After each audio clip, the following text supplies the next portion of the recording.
I've always thought that, this was a part, this was one chapter, and now this can be the next chapter. And the next chapter does not have to be exactly like the previous chapter. So I'm very, I don't feel very difficult when I switch. So that, and I feel that the degree really helped me in a lot of ways, but not in terms of what I learned, but in terms of what I saw and the people that I met. So I just felt that met right people, learned a lot, learned that through hard work you can really get whatever you want, and also got to know a lot about what I really wanted to do and who I really was. And so I got a lot of clarity. So as far as economics is concerned, and of course I learned Excel, which I absolutely hated back then. And now I feel that, it's a great tool to actually make your life very simple. Our guest today is a parenting consultant and influencer, Riddhi Deorah. She's the founder of Easy Parenting Hub. She's the mom to a 3-year-old. Riddhi started this venture when she spotted that there were not many genuine communities talking honestly about parenting. Join us today for the podcast to know more about how she transitioned from being an economist to running a fashion brand while also being an influencer and a full-time mom. We talk about her parenting experience, some amazing career and parental advice, and for the first time ever, we have a rapid fire round 2.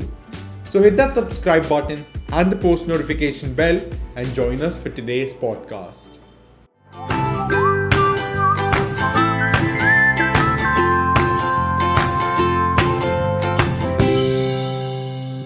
Hi Riddhi, welcome on to the Career Show. Thank you so much for taking the time out and being here with us today. Yes, thank you so much for having me here. I'm really excited, looking forward. So, Riddhi, I actually wanted to bring on a parent, a mom back during Mother's Day. So I planned an entire thing with my audience, but somehow it did not work out for XYZ reasons.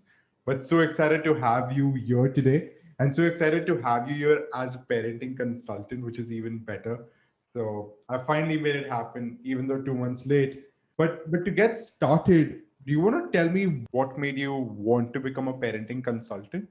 So to be honest, this is not something that I'd ever planned that, this is something that I want to be a parenting coach or I want to write content about parenting. It just so happened that, 2017, when I delivered my son, his name is Rajveer. So when I delivered Rajveer, I was feeling very out of control. I didn't know what was happening. And for the first time in my life, I really felt that I could not take charge.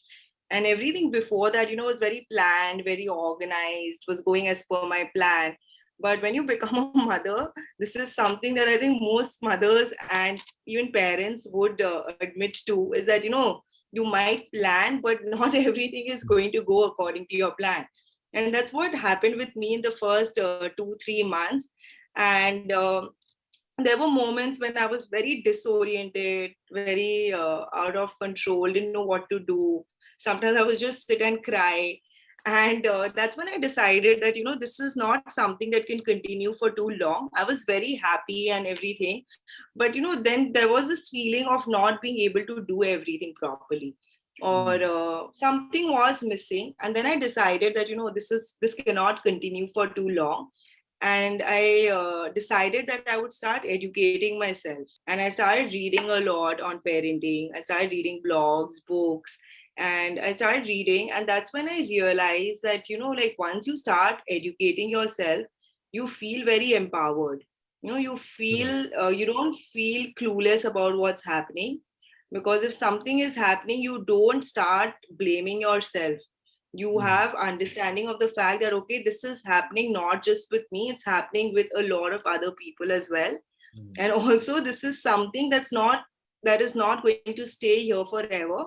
It's something that's going to pass. This is a development milestone that my child is going through, and that I just need to wait it, and it's going to really be okay. And that's when I realized that, if I am benefiting so much, and there are so many parents out there who might be going through what I was going through 2-3 months back. And I had this very strong urge of sharing my experience with everybody else. I absolutely had no idea how would I do it, where would I start? How would I start? I just had no idea. But I love to write. So I was writing all of this. I was also creating small posts on parenting on my Instagram handle. And I was sharing a lot of content, but only I could read that content. And because I'm very shy in my personal life, and I just, the idea of making my Instagram profile public was huge. Like I just didn't want to make it public. And in the evening, I was discussing with my husband. I just tell him that, this is something I really want to do, and I've been thinking about it for quite some time, but now I want to actually do it, and I can't really figure out a way of doing it. So can you, like, do you know anything, or how you have any idea? So he was like, yeah, you should start doing it through Instagram, because that's where your audience is. So Instagram is the best place for you. And I was like, I'm never making my profile public, because I just didn't feel that being an Instagram influencer was something I'd ever be able to do. I'm being very, very honest with you, because the whole idea of taking pictures and posting it, even on Facebook, all my pictures were hidden. So other than my profile pictures. So I was like, I don't think I can do this. So he immediately turned this into a bet. And he was like, we're going to turn this into a bet. We'll keep your profile open for one night. And if you get more than 500 followers the next day, we keep it open. Otherwise, we're going to close it. So I was very sure that I'll lose, because before I went public, I had some 200-300 people following me on my private profile. And the idea of getting 500 new followers next day was very unreal. But I was like, okay, let's do it, because I was sure that I'll anyway have to close it and 500 would never happen. So like, okay, let's do it. And I was very confident. Next in the morning when I woke up, there were like some 800 new followers and some 2000 plus notifications. And I just couldn't believe what had happened. I just feel still till date, I feel that I attracted this into my life by very, very strongly thinking about it. Till date, in fact, like seeing an 800 jump has not happened. Sometimes it might happen on a few days, but it's a very rare thing. I don't know how it happened, but it just happened. And I lost the bet. And that's how I started creating content on parenting. And yes, and ever since then, there's been no looking back. I've been creating content that can really, that's helped me in a lot of ways, which I feel that might help parents in a lot of way. That's really what I wanted to do. And everything else just happened. I love listening to such inside stories because it's so fascinating how every person has a unique start to their own journey, and yours is also simply amazing. But going a little back, talking about your school and universities days, you studied at St. Xavier's, you went to Cambridge, and uh, you studied from LSE as well, London School of Economics. So you do have a huge background in economics. Uh, was there ever a shift thinking about, oh, I've studied economics, but now I have to work towards becoming a parenting coach? And also, has that part of your education helped you in any way to become a parenting coach? So I just feel that, of course, economics, I feel, is a part of everything at some level. Like, just like communication is a part of everything that you're doing. So economics is there, but and the shift for me from economics to something else happened much sooner. So like after I graduated with a degree in economics, just like my friends, I was planning to do a research oriented job, and I actually applied to a few companies and got accepted also. But what happened was that when I came back to India from UK, I was very clear that I don't want to stay abroad. That was something that I was very clear about.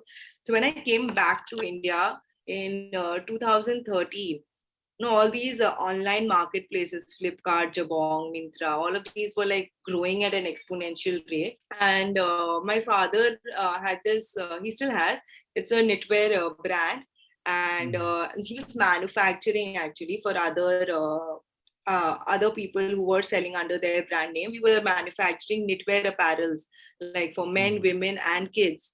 So we decided, and I went to him and I told him that, I want to do this. And he was like, yes, this is a great space. And I've also been actually looking at it, but I don't know how to do it because I'm not very comfortable with the internet world.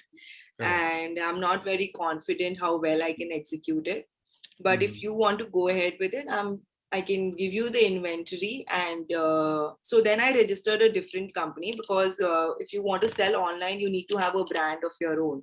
So then I registered a separate company. I used to buy from his company, and then I used to sell under my brand name. So it was difficult, but it was also a little easy for me because I had the supply for inventory at some level. So I started, segregating and shooting, and everything happened.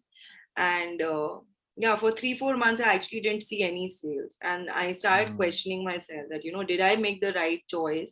But um, I decided to be persistent and patient. And I think that really helped, because I used to read a lot of books, and every book on self-help or any book written by an entrepreneur, they'll tell you be persistent, be patient, and keep trying. So, that's something that I kept doing. And after 3-4 months, I saw the first sale on Flipkart. And I still remember how excited I was. And since then, there was no looking back. So it just kept happening. And it became amazing.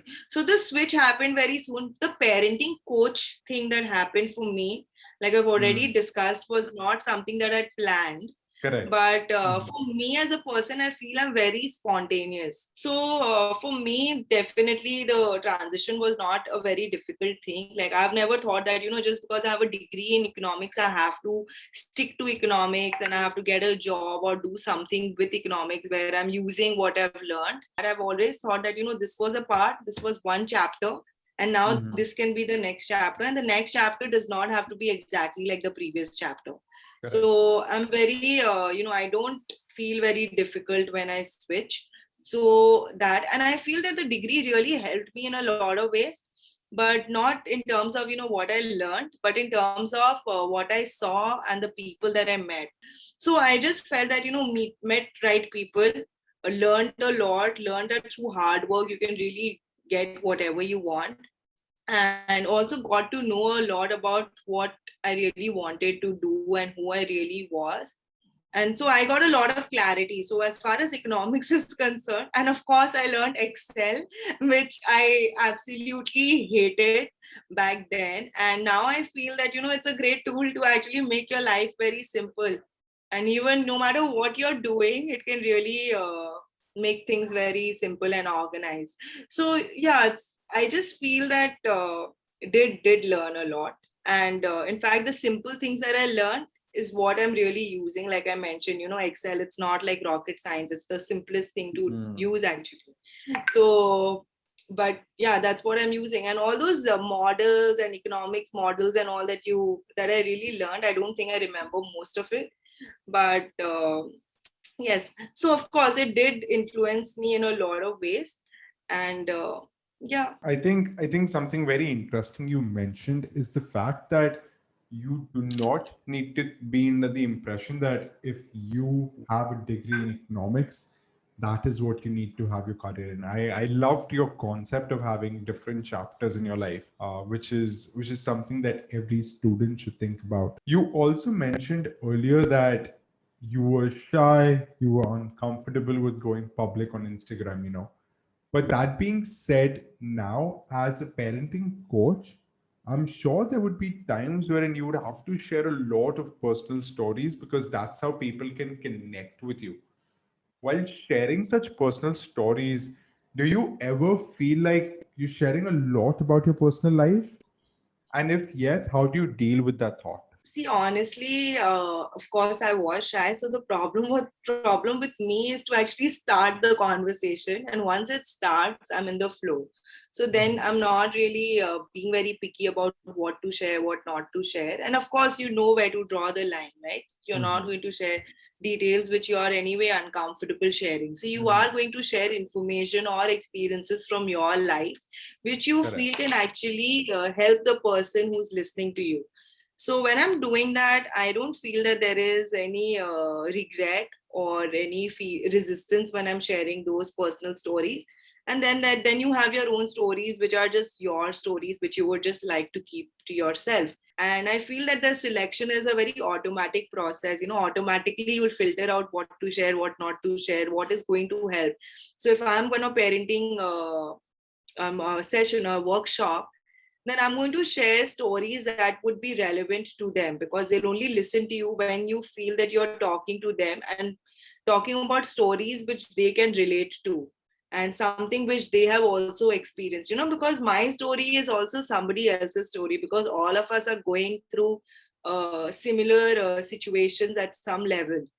So I don't feel that resistance once I start sharing, and I don't really think about it once I'm done sharing, that, why did I share? I shouldn't have shared this part of me with them. So I don't think that has ever been an issue with me. The issue or the challenge that I really had to overcome was the whole idea of being able to start speaking. Recording is one thing, and then going and sharing it with the rest of the world. So 100%. that was the main challenge for me, I feel. And with time, I think it's getting easier, but I still feel that, there is a lot of scope for improvement, and it's only going to happen with time. Yes. You mentioned that you were under the impression that people will judge, You know, that being said, when you're giving advice to people, yes, they will judge you.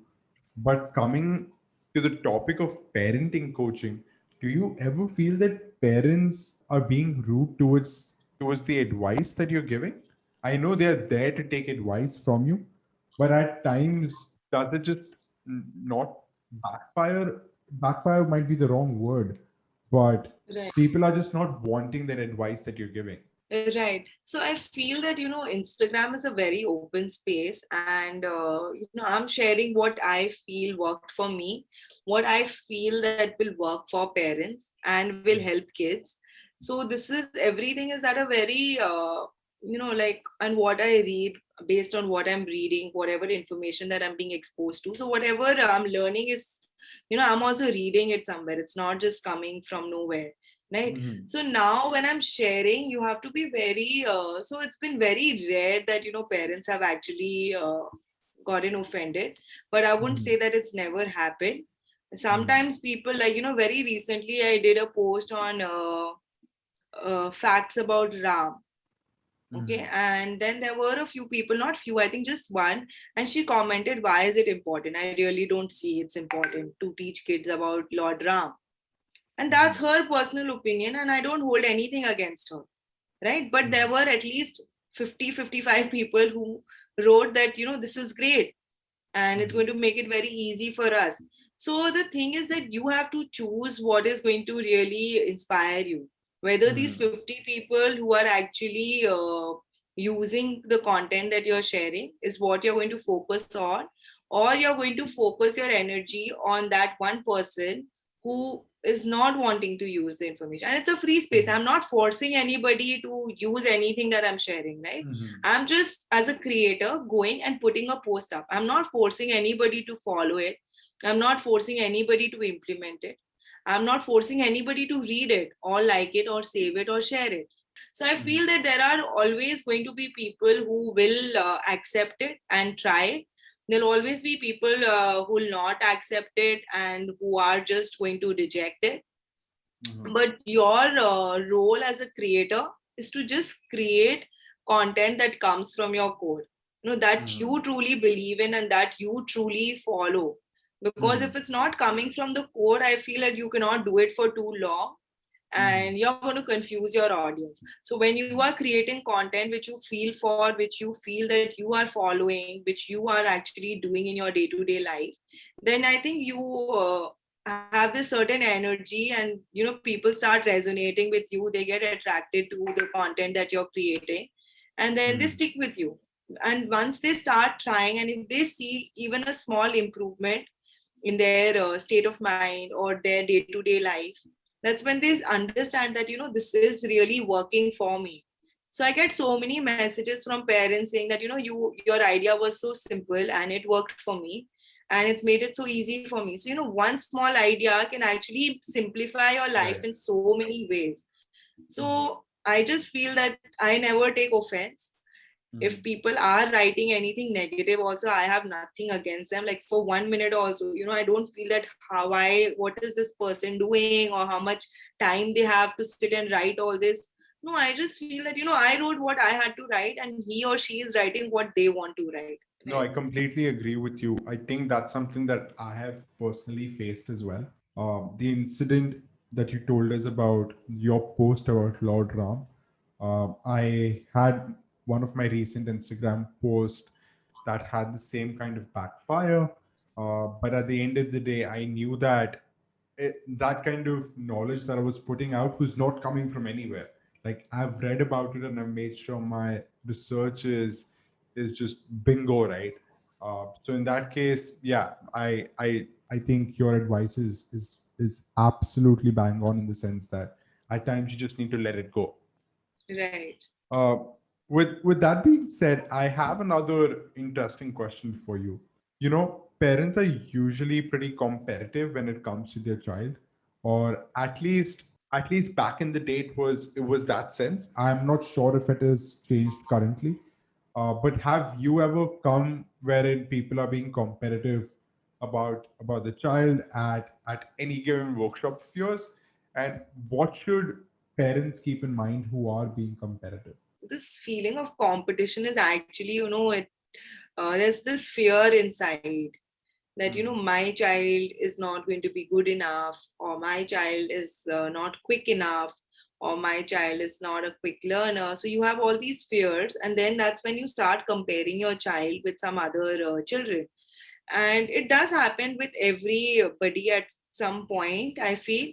But the fact is that, it's like jealousy. You might feel jealous, but you should know that it's not a good thing to feel for too long, and that Mhm. you have to come back and you have to accept that, okay, I'm feeling jealous right now. I know this is not good, and I'm going to try and stop being jealous. Right? It's Mhm. something like that. So when you feel that you're feeling competitive, you actually embrace the fact and accept it. Don't like try to say that no, I'm not competitive. If you Mm. feel that you are being competitive and you are comparing your child to, and in fact I feel parents are very honest about these things, and they'll tell you, like most of my parents in the community, they'll tell me that, I feel competitive and I know it's not good and I want to fix it. So everybody really wants to fix it. So once Mhm. you feel that, you are comparing your child to some other child and you are not liking that feeling, so you tell yourself that, what, I'm being competitive, I understand, but I understand that this is a feeling that I cannot allow to stay for too long, and Mhm. I'm going to let go of it. My child is unique and I'm proud of my child. So that's what you have to do, because kids are good at different things. Some kids are good academically, some kids are good at sports, some kids are very good at art and craft, some are great dancers, some are great singers. So they all have their unique quality. And some kids, you might not see anything unique in them for very long. Like I feel that when I was a kid, and till my college, being a good student is a different thing, but there was nothing very unique or any special skill that I was blessed with. Like I was not a great art, like I was an average artist, I was an average dancer. I was not like topping anything, but I was decent at most things. But there was nothing unique. So if my parents were the sorts who were always comparing me with other children, they would have been very unhappy parents, right? Because they would have felt, they were very happy parents because they accepted me for who I was and not for who they really wanted me to be. Super interesting, and another amazing advice from you. Before we get towards the end of the podcast, since we have had such deep discussions, to lighten the mood, I wanted to throw in a rapid fire section, which has Okay. been in the works for a while. So we'll just do quick back and forths here, and then we'll get to the towards the end of the podcast. Okay. So, starting off with the rapid fire round. First, are you a morning person or a night person? Morning. Complete opposite here. Completely. I'm a night person. Second, uh, one thing that you love and one thing that you hate about being an influencer. Okay. So one thing that I love is that I get to talk to so many people Mm-hmm. by just creating one simple post. And and every time I write my post and just think that, may this post reach the person who needs it the most. So I feel that Mhm. even if I can influence one life positively, that's Mhm. great karma. So that's Correct. what I love about being an influencer. And one thing that I hate, honestly, nothing that I really hate, but if I have to think of something, maybe getting ready sometimes to shoot would be something that I hate. I have Yeah, been there. I have been there, so I can relate to that. Next, right. one thing you miss about before you started working. So, one thing you miss from your childhood, college days, school days. One thing I miss is like, being around friends and having a great time. Now Mm-hmm. you're like more like I'm not being able to spend enough time with my friends, I Mm-hmm. feel. Something that I would really want to focus on eventually. Mm-hmm. Mm-hmm. Next, if not parenting coaching, then what? Then probably just sitting and reading a book in some nice place, maybe. Mm-hmm. Yes. Uh, One thing you absolutely love about being a parent. I just feel that being a parent is making me a better person each day. Like I just love that how much it's really helping me discover myself every single Mm-hmm. day. Mm-hmm. And the last rapid fire question that I have for you is biggest misconception of being a mom that you're tired of hearing from outside, from the outside. Yeah, so one thing that I've heard is that your child is your biggest responsibility and everything else can wait. And Mhm. I agree with it partially. Child is my biggest responsibility, but I feel that everything else doesn't have to wait. Well, that was the rapid fire section. I hope you really enjoyed it. It was something new that we're starting off with. So I hope Right, that it was gives the nice. audience and you some excitement as well. But I have a couple Right. of last questions for you. So one thing that I want to talk about is your future, right? So I've come across your goal, which states that you want to help 100,000 or 1 lakh parents. Uh, how far are you into your goal, and what's next after that for you? I'm just, like taking one day at a time. Mm-hmm. And like if you see my Instagram numbers, I've achieved it, but I just feel that Instagram is a distracted place. So I don't know Mm-hmm. if I've actually impacted so many lives, and Correct. my goal is to not get 100K following on Instagram. It's to actually Mm. impact 100K parents. Correct. So yes, I have come a long way ever since I started, but I just feel that this is a journey that's going to be there for really long, and I'm just going to put in my best to get there. So yes, I feel that I've accomplished a part of it, but most of it is still yet to be achieved. Wishing you the very best of luck towards your goal. I know you're doing great work in the field, and like I said, this podcast is going to be a tribute to all the moms out there.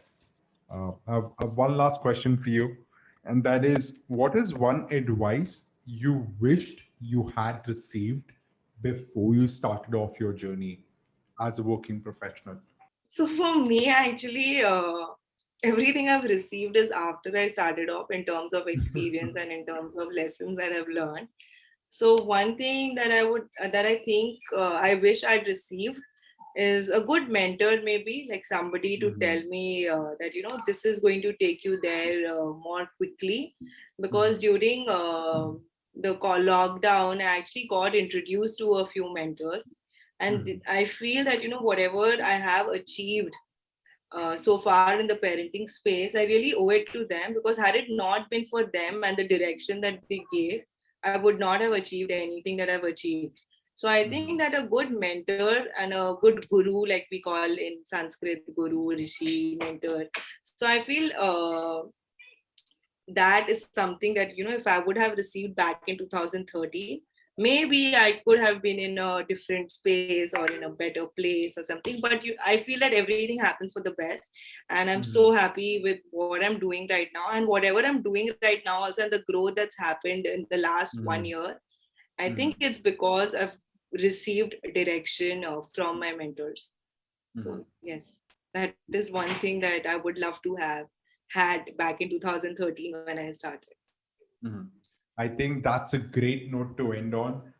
Thank you so much, Riddhi, for coming on to the Career Show, sharing your journey with us, and sharing so much of your wisdom and your experience with us. It's been lovely discussing the journey of pleasure. Thank you so much. Thank you so much for having me here. It was amazing talk with you.